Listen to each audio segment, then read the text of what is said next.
कहानी की शुरुआत में एमिली को दिखाया जाता है जो कार में सवार अपने बॉयफ्रेंड केविन से बात करते हुए माइक और ली के घर जा रही थी, क्योंकि आज उन सब ने मिलकर रात की डिनर पार्टी रखी थी। जब केविन घर के पास पहुंचती है तो अचानक उसके नेटवर्क में इशू आने लगता है। केविन की आवाज़ कटने लगती है और कॉल कट जाता है। एमिली इसी दौरान एक अजीब चीज़ देखती है कि उसके फ़ोन में क्रैक आ चुका है। ये बहुत ही स्ट्रेंज चीज़ थी। खैर, एमिली माइक और ली के घर पहुंच जाती है, जहां बेथ भी पहले से ही मौजूद होती है। सब आपस में एक दूसरे को ग्रीट करते हैं और एमिली अपने फ़ोन के क्रैक होने का इंसिडेंट सबको बताती है। वो बताती है कि उसने आज न्यूज़ में किसी कॉमेट के बारे में सुना था, जहां बताया जा रहा था कि आज रात ऐसी घटनाएं हो सकती है। तब इस कॉमेट की न्यूज़ और एमिली के फ़ोन के क्रैक की बात को ज़्यादा सीरियसली नहीं लेते और आपस में बातें करने लग जाते हैं। बातों बातों में बेथ एमिली को बताती है कि आमिर, जो उन्हीं का एक फ्रेंड है, वो अपने साथ लॉरी को भी ला रहा है। ये बात सुनकर एमिली का मुंह उतर जाता है। वो चिढ़ सी जाती है क्योंकि लॉरी उसके बॉयफ्रेंड केविन की एक्स रह चुकी है। इसी बीच बेथ अपने पास में मौजूद एक आर्टिफैक्ट को हाथ में लेती है। वो ली से सवाल करती है कि तुमने ये कहाँ से खरीदा है। इसी बीच ह्यू और केविन भी वहां पहुंच जाते हैं।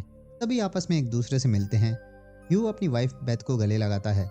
केविन भी अपनी गर्लफ्रेंड एमिली को हक करता है। अब पार्टी के लिए पिज्ज़ा, वाइन, खाना ऑलमोस्ट रेडी हो चुका था। सबकी आपस में बातें चल रही थी। थोड़ी ही देर में आमिर और लॉरी भी आ जाते हैं। पार्टी शुरू हो जाती है।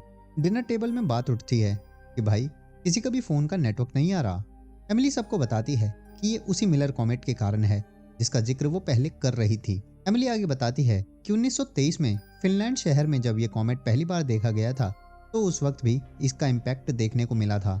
इस कॉमेट के कारण उस जगह बहुत अजीब अजीब चीजें हुई। जब ये कॉमेट अर्थ के पास से गुजर रहा था तो लोगों ने अगले ही पल खुद को अलग अलग जगह पाया और एक औरत ने तो पुलिस कंप्लेंट तक कर दी थी कि जो आदमी उसके घर में है वो उसका पति नहीं है। जब उस औरत से पूछा गया कि वो ऐसा क्यों कह रही है तो वो औरत बताती है कि घर में मौजूद वो आदमी उसका हस्बैंड नहीं है, क्योंकि उसने तो पिछली रात को ही अपने हस्बैंड की हत्या कर दी थी। पर दोस्त तो दोस्त होते हैं।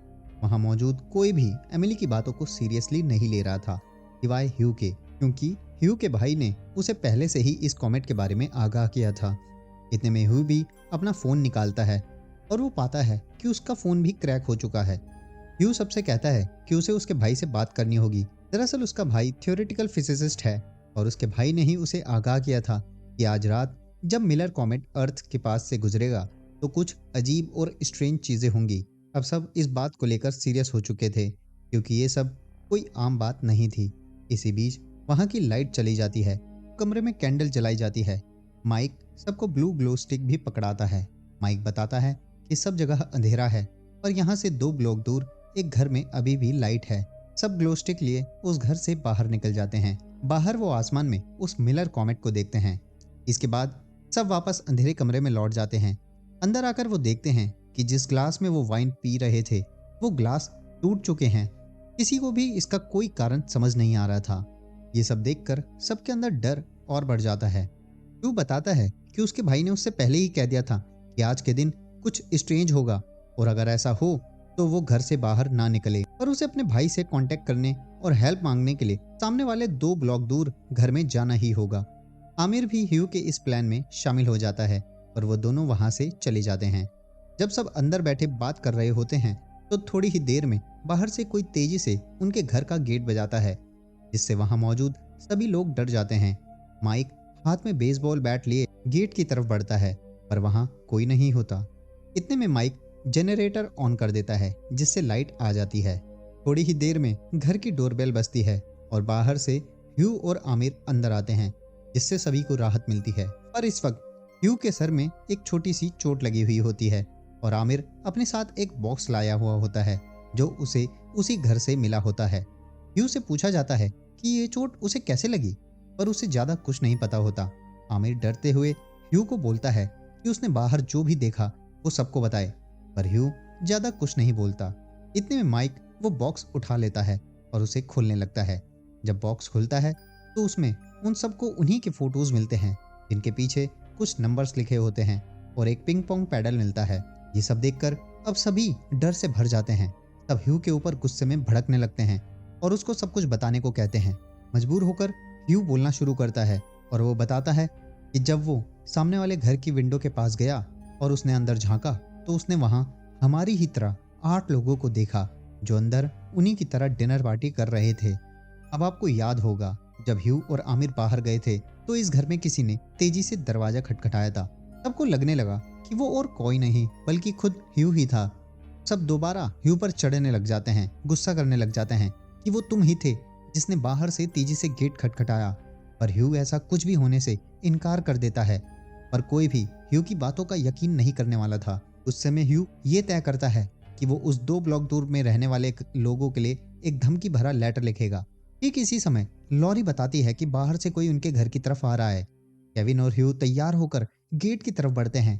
केविन को गेट में एक चिपका हुआ लेटर मिलता है। केविन उस लेटर को पढ़ता है जिसमें लिखा होता है, हम तुम्हें डराना नहीं चाहते, हम बस तुम्हारा फोन इस्तेमाल करना चाहते हैं।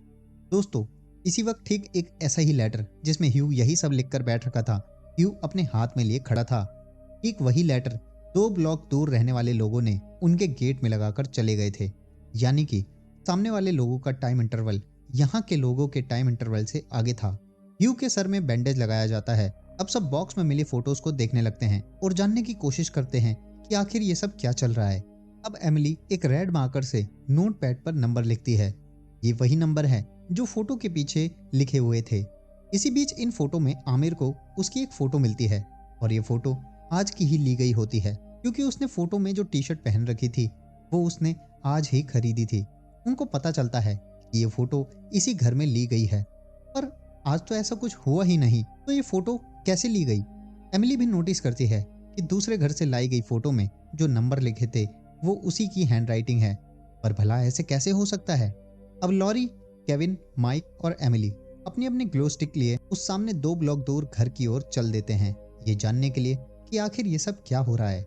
उस घर की ताका झाकी के बाद जब वो लौट रहे होते हैं तो उन्हें अपने सामने एक उन्हीं की तरह 4 हम शक्ल दिखते हैं जिनके हाथ में रेड ग्लो स्टिक होती है।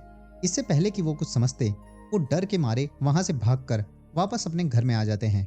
घर में आकर वो बाकी मेंबर्स को ये सब बातें बताते हैं। अब बेथ अपने हस्बैंड ह्यू को बताती है कि उसके भाई ने उसके लिए एक बुक छोड़कर रखी थी। ह्यू जल्दी से वो बुक ले आता है और उसमें लिखा हुआ पढ़ता है।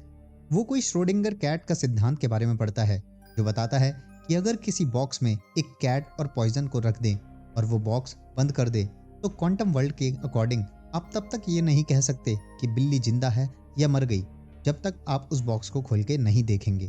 पर ह्यू के भाई के अनुसार दोनों रियलिटी एग्जिस्ट करती है, यानी बिल्ली के जिंदा होने की और बिल्ली के मरने की एक साथ। पर जैसे ही बॉक्स को खोला जाता है तो दोनों रियलिटी कोलैप्स होकर एक सिंगल इवेंट को जन्म देती है जिसमें पता चलता है कि बिल्ली मर गई है या जिंदा है। इतने में ये बात सामने आती है कि बेथ ने ली को नशे का इंजेक्शन दिया था ताकि वो स्ट्रेस ना फील करे। सबको लगता है कि शायद बेथ ने उस रात सबके खाने में उसी नशे को डाल दिया था जिसके कारण उन्हें ये हेल्यूसिनेशन हो रहे हैं। पर बेथ इन सब बातों को बेबुनियाद बताती है। वो कहती है कि उसने ऐसा कुछ भी नहीं किया। थोड़ी ही देर में बेथ अपने पास रखा एक आर्टिफैक्ट देखकर ली से पूछती है कि ये तुमने कहाँ से लिया। दोस्तों, आपको ये पता होगा कि इस आर्टिफैक्ट के बारे में बेथ ली से स्टार्टिंग में ही पूछ चुकी थी। पास खड़ी एमिली समझ जाती है कि घर में मौजूद जो बेथ है वो इस घर की नहीं है। ठीक ऐसी ही सिचुएशन ह्यू और आमिर की भी दिखाई जाती है। उनके हाथ में रेड ग्लो स्टिक दिखाई जाती है और गेट से माइक आता है जिसके पास ब्लू ग्लो स्टिक होती है। यानी कि एक रियलिटी दूसरी रियलिटी के साथ कोलैप्स हो चुकी है, क्योंकि जैसे ही कोई भी मेंबर घर से बाहर निकलता है वो दूसरी रियलिटी में पहुंच जाता है जिसका उसे खुद को भी अंदाजा नहीं होता। मूवी के इस इंटरवल में सबको एक दूसरे की हकीकत पता लगने लग जाती है। ये सब अपने ओरिजिनल घर से अलग अलग हो चुके हैं। इसी दौरान एक बार फिर लाइट चली जाती है और तभी बाहर से कोई ह्यू की कार के शीशे की टूटने की आवाज आती है। सब बाहर जाते हैं। एमिली अपनी कार की तरफ चली जाती है जहां वो कार में पड़ी अपनी रिंग लेती है जो केविन ने उसे दी थी। इतने में केविन वहां आ जाता है। जब एमिली केविन से ह्यू की कार के बारे में पूछती है तो केविन को इस बारे में कुछ भी नहीं पता होता।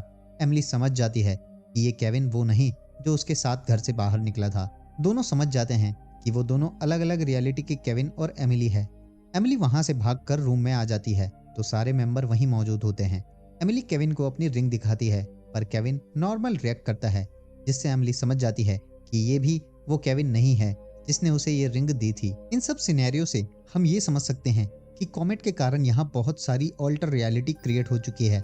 इतने में ह्यू और आमिर बाहर से अंदर आते हैं। ह्यू अपनी चोट के बारे में और बाहर क्या हुआ सब कुछ बताने लगता है, पर घर के मौजूद सदस्य बताते हैं कि ये तो वो सब पहले ही बता चुका है, यानी कि ये वाले ह्यू और आमिर वो ह्यू और आमिर नहीं है जो उनके साथ थे।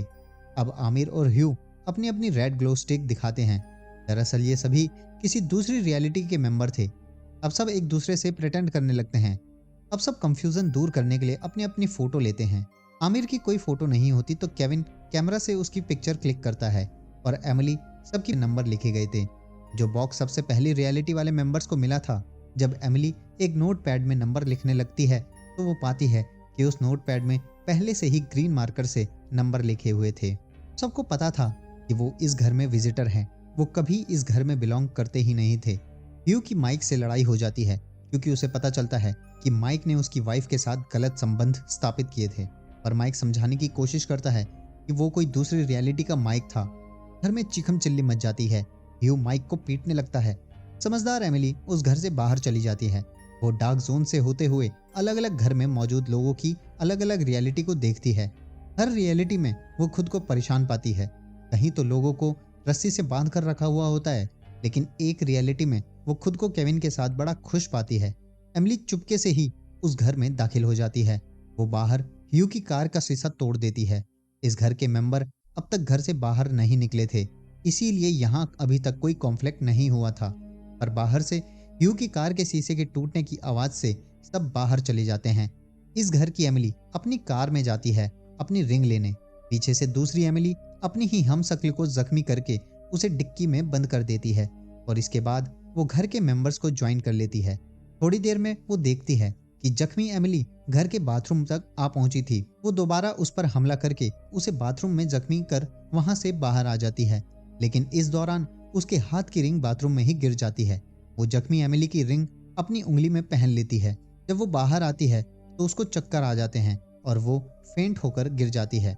अगली सुबह जब होती है तो वो खुद को सोफे में लेटा हुआ पाती है। ली किचन में बिजी होती है। एमिली तुरंत बाथरूम की तरफ बढ़ती है जहां से बेथ बाहर निकलती है। एमिली समझ जाती है कि जख्मी एमिली बाथरूम में नहीं है। वो घर से बाहर निकलती है। उसे सामने केविन दिखता है।